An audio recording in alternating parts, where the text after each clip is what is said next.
begin Rome and Parthia, two great empires at odds. We'll transport you back to a world where vast deserts, mountain ranges, and fertile plains connected the Mediterranean and the Middle East.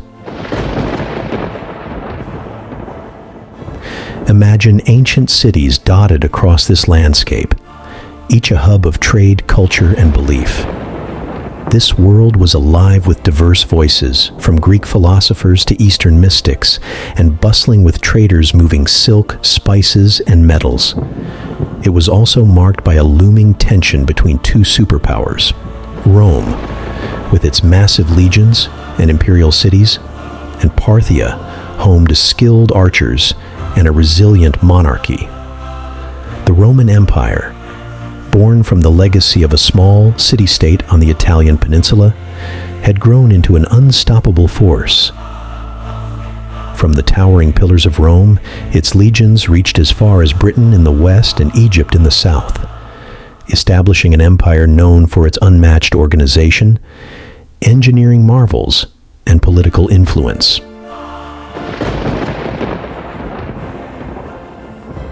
By the 1st century BCE, the Romans began pushing eastward, lured by the wealth and strategic importance of the Silk Road and lands beyond. Parthia, by contrast, arose from the remnants of the Persian Empire and was led by the Arsacid dynasty, a powerful lineage that valued freedom and resilience. Unlike Rome's sprawling bureaucracy, Parthia's political structure was a confederation of powerful local rulers. They built a society steeped in traditions from the East, focusing on horsemanship, archery, and skilled diplomacy to protect their territories. While Rome conquered by setting up colonies and establishing strict order, Parthia allowed its cities to maintain unique identities and customs, creating a flexible yet strong defensive network. These two empires frequently collided, with each viewing the other as a formidable rival and a threat to their influence. The Euphrates River served as a rough boundary, but ambition often pushed them beyond it. Roman generals sought the fame of defeating Parthia, yet it was never an easy conquest. Parthian archers, swift on horseback, challenged the Roman legions in ways they had rarely encountered. The clash at Carrhae in 53 BCE epitomized their fierce rivalry, where Parthia's cavalry decimated a Roman army led by the wealthy general Crassus, showing Rome that Parthia was no easy target. Despite their differences, moments of cooperation arose, especially as both sides understood that an outright victory was unlikely. By the time Augustus rose as Rome's first emperor, he sought a more diplomatic approach. Augustus managed to negotiate the return of Roman standards lost at Carrhae, and these exchanges signaled an understanding that these two empires, though in competition, shared a complex interdependence. Trade continued to flow, and the exchange of art, religion, and culture subtly shaped each side, even as they remained wary of one another. This setting is a story of two vast civilizations, each vying for power yet forever influenced by the other's presence. As you close your eyes, picture the vastness of this ancient world, its vibrant cities, the flowing robes of merchants, and the clang of Roman armor meeting Parthian arrows under the hot sun. This was a time when alliances were fleeting and boundaries were fragile, a timeless reminder of how power and culture shape the world. This is the story of Rome and Parthia, two empires locked in an enduring dance of rivalry and respect.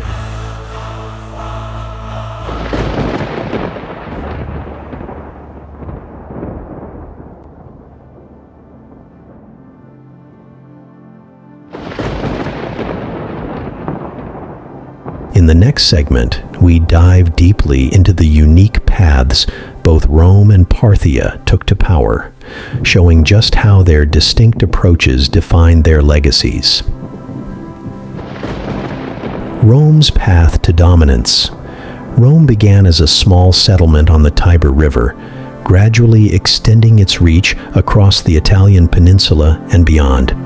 This expansion was motivated by a mix of military prowess, strategic alliances, and a system that allowed the assimilation of conquered peoples into Roman society. Over centuries, Rome's strength evolved from its disciplined legions and systematic approach to governance, ultimately becoming a force that spanned 3 continents. Rome's ambition led to legendary conflicts, such as the Punic Wars, where it faced Carthage. These wars tested the resilience of the Roman military and pushed the empire toward a new level of dominance, leading to significant territorial gains in the Mediterranean. Over time, Rome's strength was built on the discipline of its soldiers, its infrastructure like roads and aqueducts, and its political system, which brought unity to its vast territories. The Romans even employed a strategy of divide and rule by establishing client states and allowing local rulers to govern while being under Rome's control. These client relationships allowed Rome to maintain dominance without excessive direct oversight. As Rome expanded, its generals like Julius Caesar pursued conquests that served both the empire and their personal ambitions. Caesar's campaign in Gaul, for instance, not only added territory to Rome but also cemented his own power. Under emperors like Augustus and Trajan, the empire stretched from Britain in the west to Egypt and Mesopotamia in the east, reaching its height in terms of both land and influence. Yet this expansion also brought challenges, including complex governance and the need for constant military vigilance. Parthia's rise in Persia. While Rome focused on building its empire through discipline and alliances, Parthia grew into a powerful force by harnessing the natural landscape and unique military tactics. Emerging in the Persian lands, Parthia was strategically positioned along the Silk Road, benefiting from the wealth and cultural exchange of this trade network. Known for their skills as horse archers, the Parthian military excelled in hit-and-run tactics that were highly effective against larger armies. They perfected the art of mounted archery, a skill that became legendary in their confrontations with Roman forces. Parthia's mastery of cavalry allowed it to challenge even the mightiest empires, as they could evade and outmaneuver larger infantry-based forces, such as Rome's legions. Parthian leaders avoided direct control over vast territories, focusing instead on fortifying their key regions and forming alliances with nomadic tribes. This strategy enabled Parthia to maintain its autonomy and resist external influences, making it a resilient force in the region. In both Rome and Parthia, the distinct methods of governance and warfare set the foundation for their successes. While Rome expanded its reach through systematic conquest and administration, Parthia defended its independence with strategic mobility and an adaptable military. This deep contrast in approaches highlights the 2 paths to power, each crafted to suit the unique needs and environments of these formidable empires. Together, their stories form a rich tapestry of resilience, ambition, and cultural exchange that defined much of the ancient world.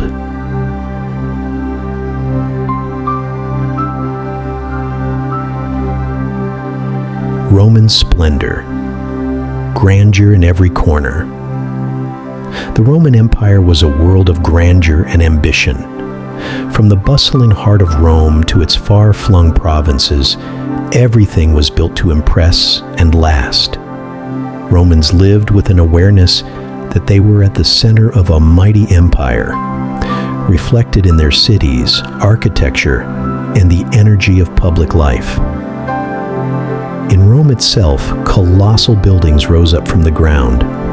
Temples, basilicas, and triumphal arches, symbolizing both the power of the gods and the might of the emperors. The Pantheon, for example, with its massive dome and open oculus, displayed architectural innovation on a breathtaking scale, symbolizing Rome's connection between the heavens and earth.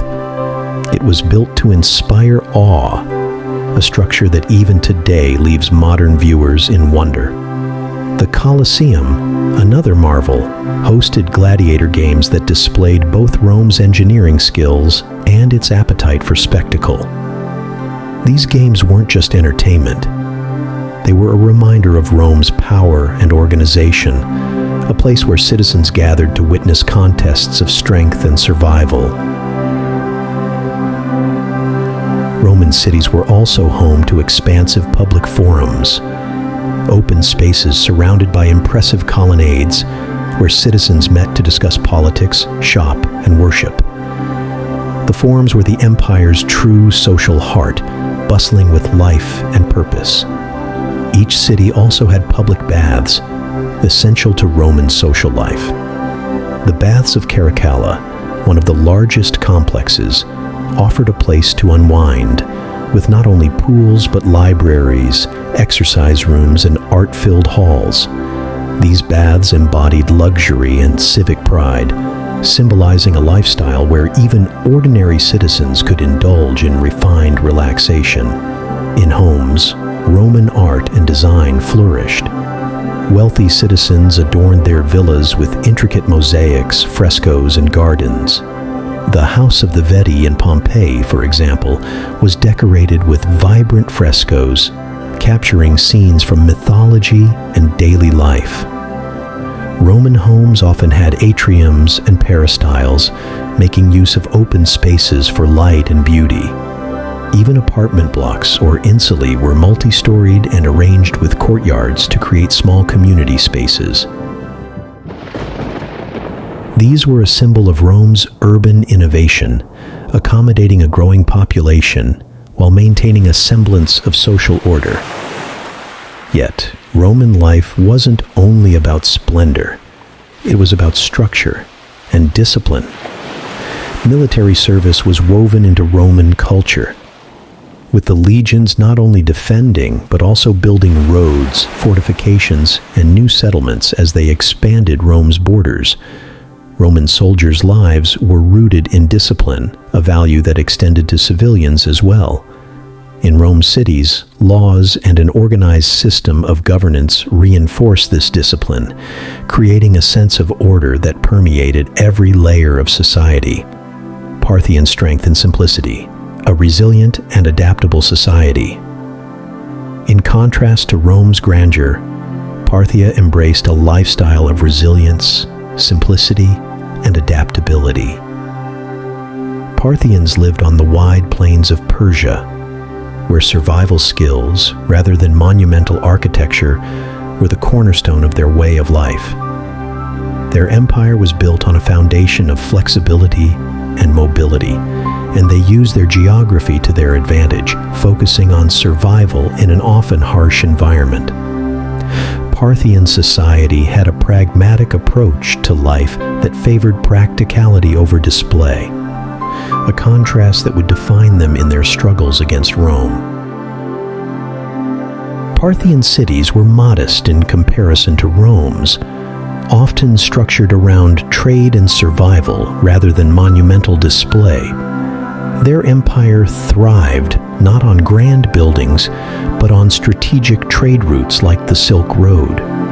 This brought wealth and cultural exchange into Parthian society, making them skilled diplomats and traders. Unlike Rome's massive permanent structures, Parthian settlements were built with mobility and resourcefulness in mind. Their architecture was simple, often with flat-roofed houses suited to the desert heat, and their cities were fortified, but not sprawling. In battle, Parthians relied on one of their most valued assets, their elite cavalry, particularly the horse archers, who were experts in mobility. These warriors, trained from a young age in archery and riding, made the Parthian military one of the most formidable in the region. Their famous Parthian shot, where an archer on horseback turned backward to shoot while retreating, was a symbol of Parthian strategy, valuing speed and precision over brute force. This unique skill allowed Parthians to excel in desert warfare, giving them an edge against Roman legions unaccustomed to such tactics. The Parthian lifestyle was about enduring and thriving in a challenging landscape. Unlike Rome, which sought control and assimilation of conquered peoples, Parthia maintained a looser system of governance. They allowed local cultures and traditions to flourish, creating a mosaic of influences within their realm. This adaptability was reflected in their military, as they formed alliances with nomadic tribes and adapted their strategies to defend against both Roman invasions and internal threats. Parthian leaders, rather than showcasing their power with grand structures, demonstrated it through the strength of their people and their ability to endure. While Rome's citizens gathered in luxurious forums and theaters, Parthians thrived in more austere settings, gaining strength from their connection to the land and their nomadic heritage.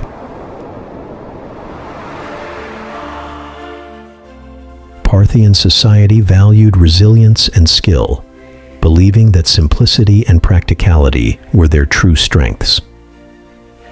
These two ways of life, Rome's grandiosity and Parthia's simplicity, formed the foundation of their cultures and shaped their interactions. Where Rome was structured, Parthia was flexible. Where Rome sought dominance through display, Parthia focused on survival and mobility. This contrast was more than just cultural. It was strategic, influencing how each empire approached power, war, and diplomacy. The next chapters will reveal how these worlds collided, each testing the other's strengths and ultimately defining their place in history.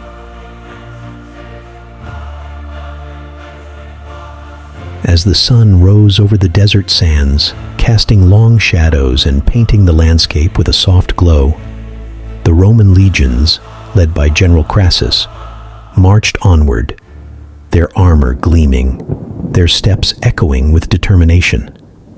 They believed in their strength, in their discipline, and in the might of Rome itself. They were thousands strong, moving in tight, organized ranks, a powerful force carrying the ambition and glory of their empire deep into the heart of Parthian lands. Ahead of them lay Carrhae, an ancient desert town nestled in what is now Turkey, but unknown to them. This unassuming spot would become the site of a confrontation unlike any they had ever faced.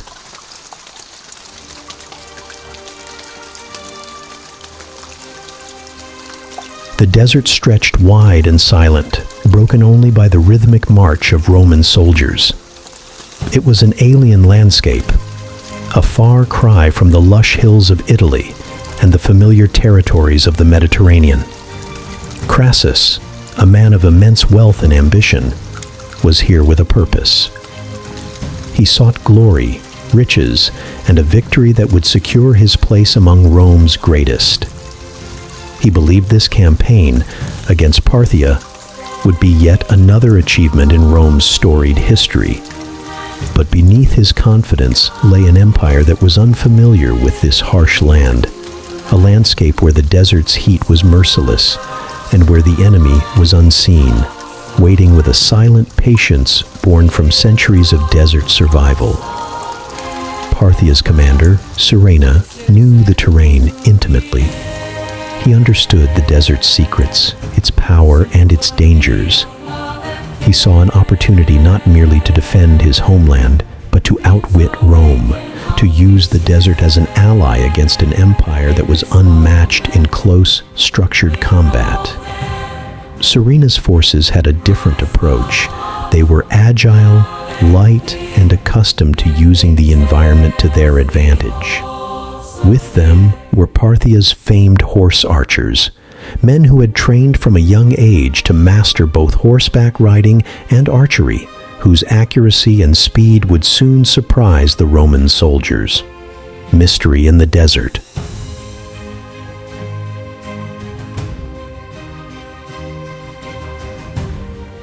The air was tense as the Romans neared Carrhae.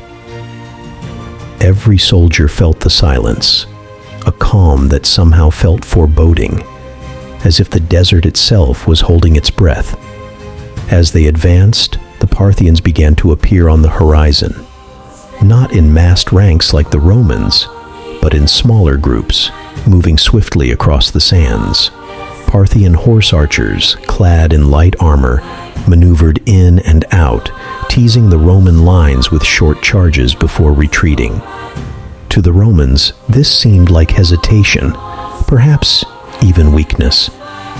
But it was all part of Serena's plan, a feint to draw them forward and stretch their formation.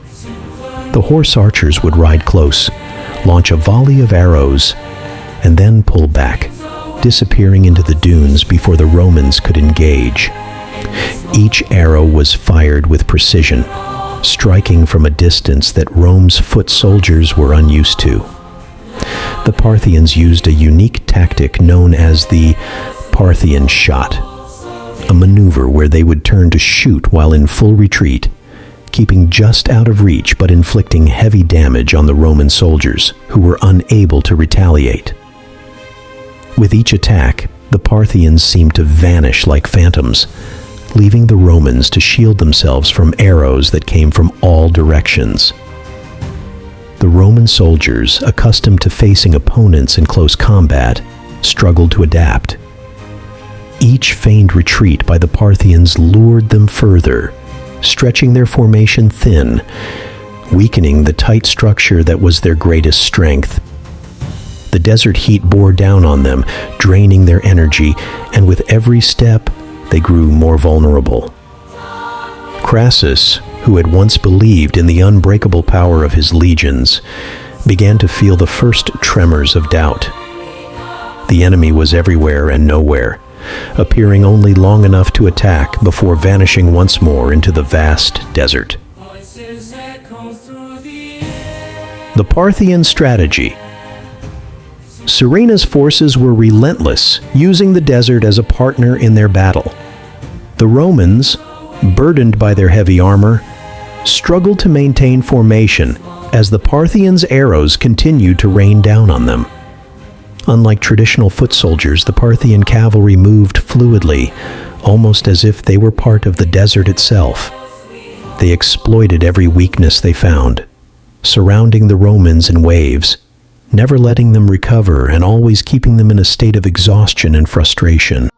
As the day wore on, the Romans were encircled, unable to break free or mount an effective counterattack. Serena's men played a deadly game of cat and mouse, attacking from the edges, withdrawing, and then striking again. Each time the Romans attempted to advance, they were met with a fresh assault of arrows, draining their energy and their morale.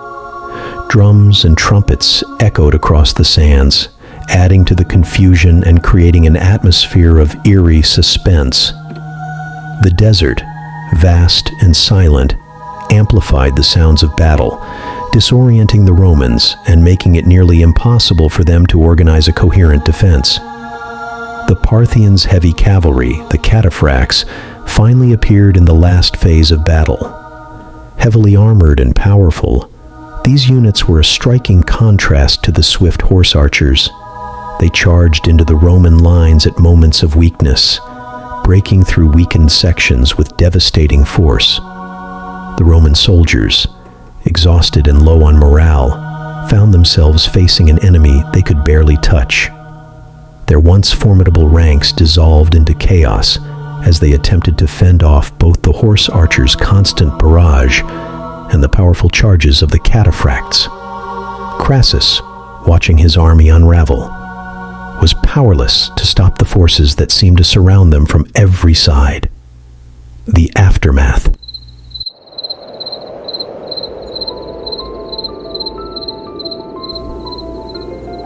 As dusk fell, the desert was silent once more, but the sands were littered with the aftermath of one of Rome's most humiliating defeats. Thousands of Roman soldiers lay dead or wounded, and Crassus himself had fallen in the chaos. The Parthians, victorious, had achieved a triumph few had expected, defeating a Roman force that was thought to be invincible. The defeat at Carrhae sent shockwaves through Rome, shattering its image of unassailable power and revealing the vulnerability of its military might. For Rome, Carrhae became a bitter memory, a lesson learned in humility. It was a defeat not just in battle, but in pride, a moment when Rome's ambition had been outmatched by Parthian strategy and the patience of the desert itself.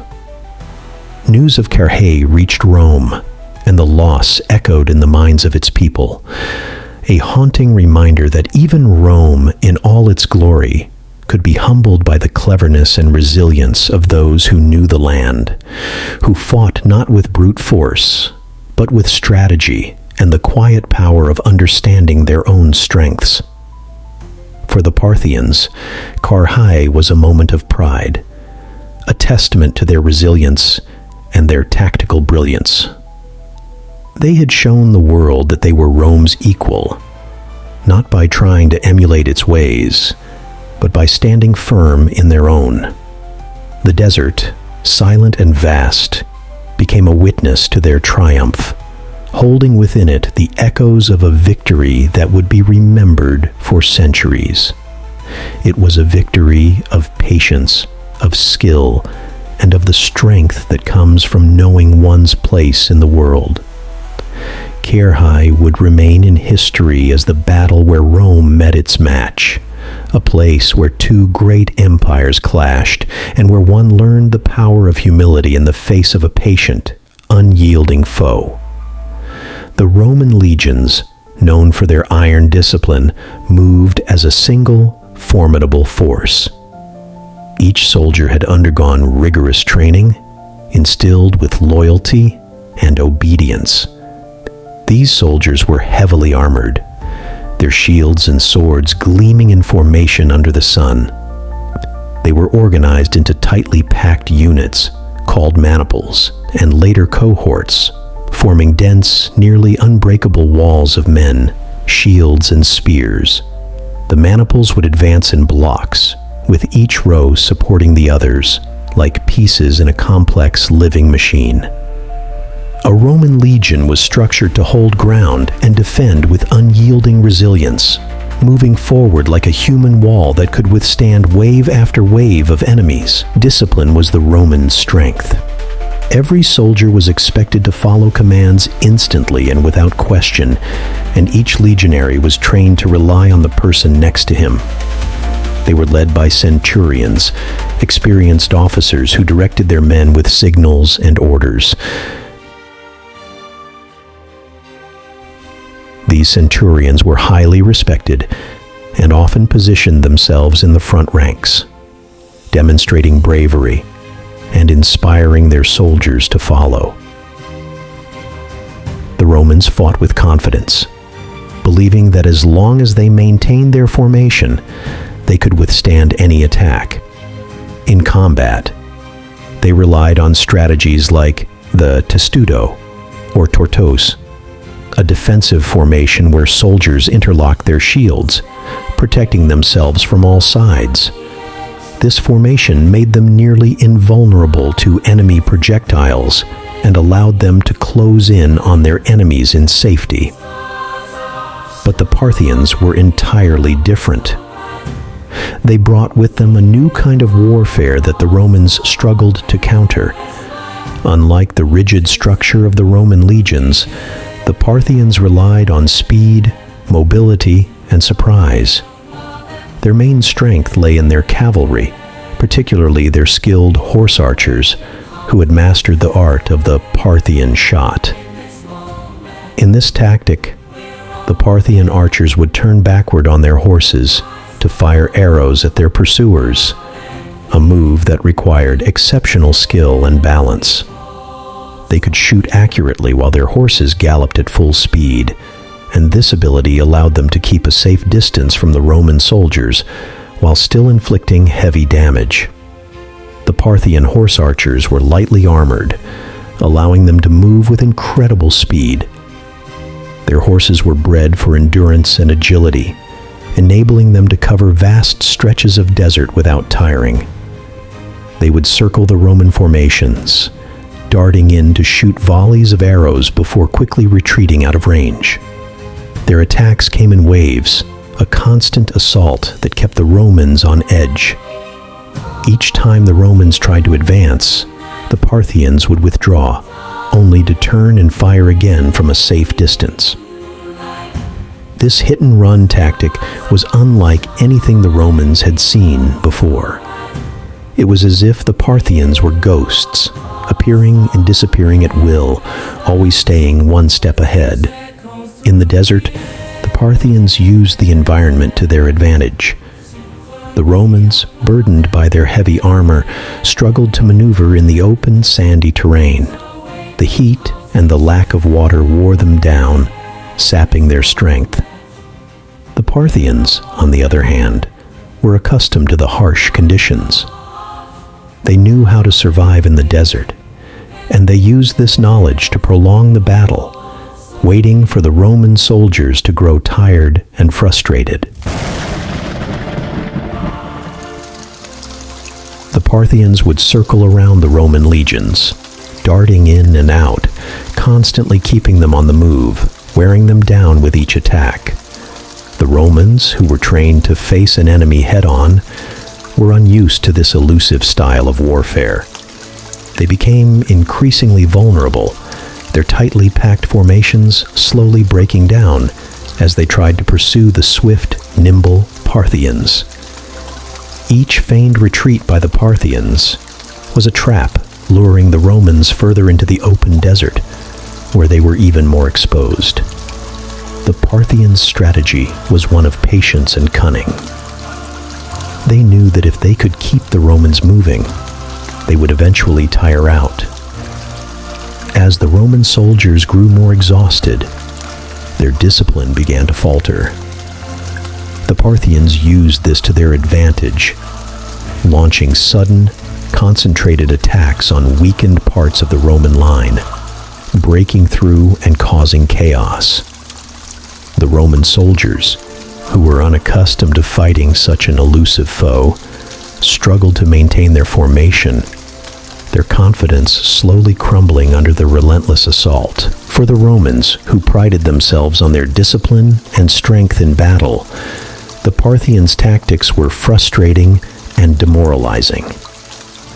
Each time they tried to engage, the Parthians would retreat, only to return with another volley of arrows. It was a battle of endurance, one that the Romans were unprepared for. The Parthians, by contrast, thrived in this environment, using their mobility and knowledge of the terrain to gain the upper hand. Their strategy was not just about defeating the Romans in combat, but about breaking their spirit, slowly wearing them down until they had nothing left to give. The battle became a test of patience and resilience, with the Parthians proving that sometimes victory does not come from brute strength, but from the ability to adapt and outthink the opponent. In the end, it was not the Romans' lack of strength that led to their defeat, but their inability to adapt to the Parthians' unorthodox tactics. The rigid structure that made them so powerful in traditional battles became a weakness in the face of the Parthians' flexible, mobile strategy. The Parthians' use of cavalry, their mastery of archery, and their understanding of the desert allowed them to outmaneuver and outlast the Roman legions. This was not a clash of equals, but a demonstration of how different strategies could lead to victory in unexpected ways.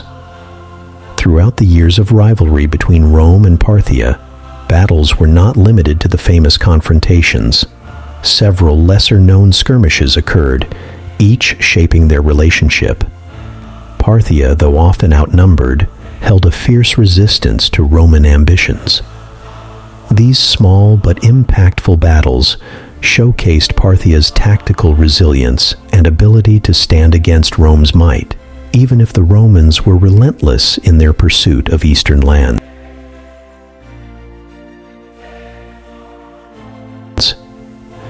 Parthia's warriors were skilled at surprise attacks and clever retreats, using the knowledge of their terrain to outmaneuver the Roman legions.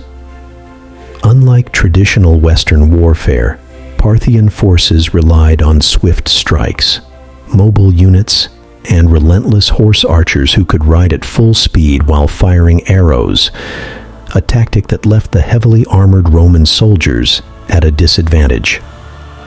For example, in one particular clash near the Euphrates, Parthian scouts ambushed a Roman advance party, forcing them into a chaotic retreat. This incident, though minor compared to larger battles, demonstrated how Parthia was always prepared to defend its territories, and how even the smaller encounters were strategically significant in the ongoing struggle.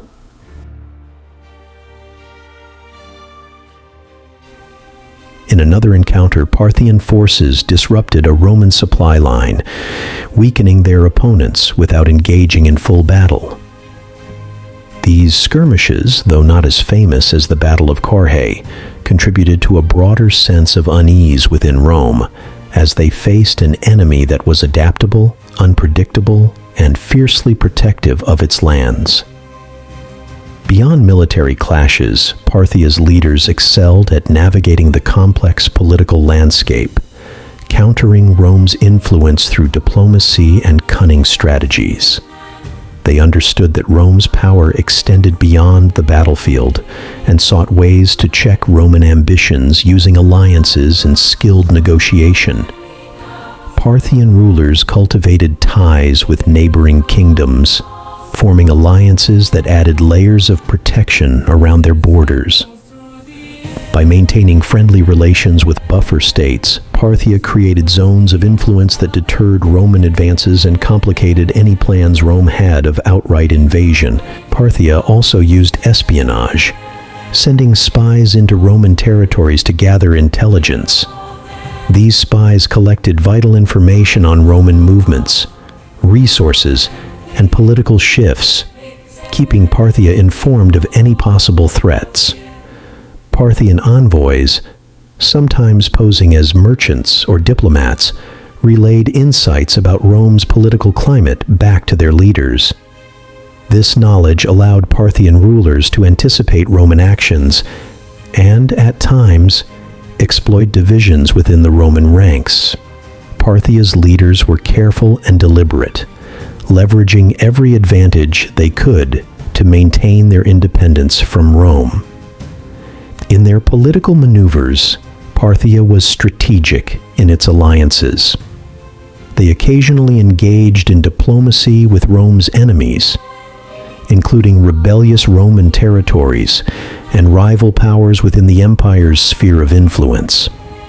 Parthia knew that supporting Rome's adversaries would stretch Roman resources and attention, weakening their capacity to launch direct campaigns into Parthian lands. By forging these connections, Parthia could subtly undermine Rome without engaging in direct conflict, a tactic that proved effective in preserving Parthia's autonomy. These tactics were a testament to Parthia's diplomatic skill and resilience. They showed that Parthia was more than capable of matching Rome in strategy and intellect. The Parthian rulers, aware of their empire's limitations against Rome's vast resources, used diplomacy, alliances, and intelligence networks as powerful tools to maintain a delicate balance of power. These efforts allowed Parthia to keep Rome at bay, ensuring that their empire remained a respected sovereign power in the ancient world. Through clever alliances, careful planning, and quick adaptability, Parthia sustained its strength and identity against one of history's most powerful empires. As the centuries unfolded, both Rome and Parthia, despite their might and legacy,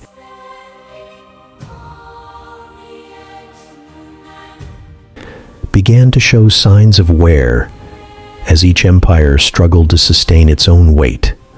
For Rome, expansion had once been the engine of its greatness, but over time, this vast empire grew increasingly difficult to control and defend.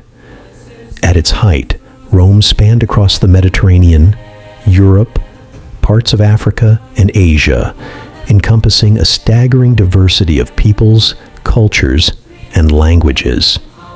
Initially, this diversity strengthened Rome by bringing in new resources, labor, and talent. However, it also brought challenges.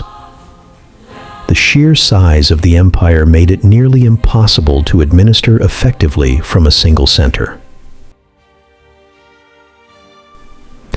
As distances grew between Rome's borders and its capital, cracks began to appear in its once solid foundation, and internal discord spread like roots into every corner of the empire. Rome's challenges were not limited to geography alone. The constant drive for expansion required a steady supply of soldiers, resources, and funding, placing enormous strain on the empire's economy and people. Roman citizens faced heavy taxes to fund ongoing military campaigns, and Rome's leaders grew increasingly reliant on hired soldiers, or mercenaries, who lacked the same loyalty as the Roman legions of old. This shift weakened the discipline that had once set the Roman military apart, and made it vulnerable to uprisings and outside threats. Moreover, as power shifted from the Senate to powerful generals and emperors, Rome experienced cycles of political instability, with civil wars erupting as ambitious leaders fought for control. The competition for power led to a revolving door of emperors, some of whom ruled for only a short time before being assassinated or overthrown, leaving the empire in a constant state of uncertainty and vulnerability.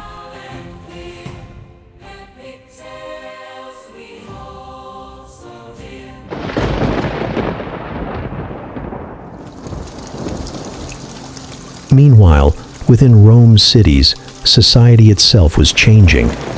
Corruption grew rampant as wealth flowed unevenly, creating stark divides between the elite and the common people.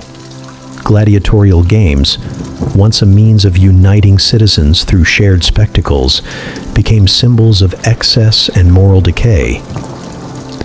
In Rome's later years, the city that had once prided itself on discipline and virtue now faced a population frustrated by economic hardship and disillusioned by their leaders. The combination of military strain, political chaos, economic troubles, and social unrest chipped away at the empire from within, making it increasingly fragile and susceptible to threats. Parthia, on the other hand, experienced a quieter but steady decline. Unlike Rome, which was marked by grand monuments and visible power struggles, Parthia's downfall was subtle and driven by shifting alliances and internal power struggles. The Parthian Empire, while strong and resilient, was structured as a loose federation of semi-independent regions, each ruled by local aristocrats with considerable autonomy. This loose structure, which had once allowed Parthia to adapt and thrive, eventually led to fragmentation. Parthian rulers found it challenging to unite their regional lords, particularly as external threats emerged and internal rivalries grew. Unlike the centralized structure of Rome, Parthia's decentralized governance made it difficult to mobilize a unified response to the pressures that rose around it. Compounding this, Parthia faced increasing pressure from neighboring powers. In the east, the Kushan Empire expanded, challenging Parthia's dominance in Central Asia and disrupting some of its trade routes. Meanwhile, in the west, Rome remained an ever-present threat, continually pushing into Parthian territories and demanding resources and focus. These external pressures strained Parthia's already loose federation of territories, and as resources dwindled, the ruling Arsacid dynasty found it increasingly difficult to maintain order and loyalty among the regions it governed. Parthia's survival had always depended on the delicate balance of these local alliances, and as unity weakened, so did the empire's ability to defend itself against rivals. Eventually, the internal fragmentation and external threats combined to pave the way for Parthia's end. In the 3rd century, the Sasanian Empire rose from within Persia, challenging the Arsacid rulers and ultimately overthrowing them. The Sasanians, with their centralized and cohesive leadership, quickly asserted control over former Parthian territories, marking the end of the Parthian Empire. In contrast to Rome's dramatic collapse over centuries, Parthia's decline was quieter, a slow but steady unraveling that ended with the rise of a new power. Despite their decline, both empires left lasting legacies. Rome, with its monumental impact on Western civilization, and Parthia, with its contributions to trade, military strategy, and cultural exchanges across the ancient world. To begin, consider how Parthia, despite holding ground against the mighty Rome in battle after battle, is less prominent in history books. This might largely be due to the scarcity of Parthian records compared to Rome's wealth of written documentation. The Parthians left behind few written histories of their own, meaning that much of what we know about them comes from Roman perspectives, which were often biased or dismissive. Parthia's limited recorded history is one of the key reasons its accomplishments are often overshadowed. In our modern world, however, historians and archaeologists have slowly uncovered and pieced together parts of Parthian history through artifacts, ancient inscriptions, and observations from other ancient cultures. These discoveries are gradually reshaping our understanding of Parthian achievements. The Romans themselves saw Parthia as a powerful rival, and for a good reason. While Rome's legions excelled with advanced, structured formations, Parthia's warriors had mastered an entirely different way of warfare. Their tactics, especially the famous Parthian shot, were innovative and highly effective, enabling smaller forces to outmaneuver and confuse larger Roman armies. This technique required remarkable skill and horsemanship, marking Parthia as a formidable opponent, and their success in keeping Rome at bay is a testament to their military ingenuity. Moving beyond the battlefield, we find Parthia's influence in quieter, less dramatic aspects of Roman life. Through the Silk Road, Parthia not only facilitated trade, but also cultural exchanges that subtly enriched both empires. Romans grew enamored with Parthian silk, spices, and art, and these luxuries began to weave their way into Roman society, leaving subtle traces of Parthian influence. Yet, despite this cultural footprint, Parthia often remained an afterthought in Rome's records, and by extension in the histories that came later. As the Parthian Empire declined, overshadowed by rising regional powers, it left behind a legacy of resilience and adaptability.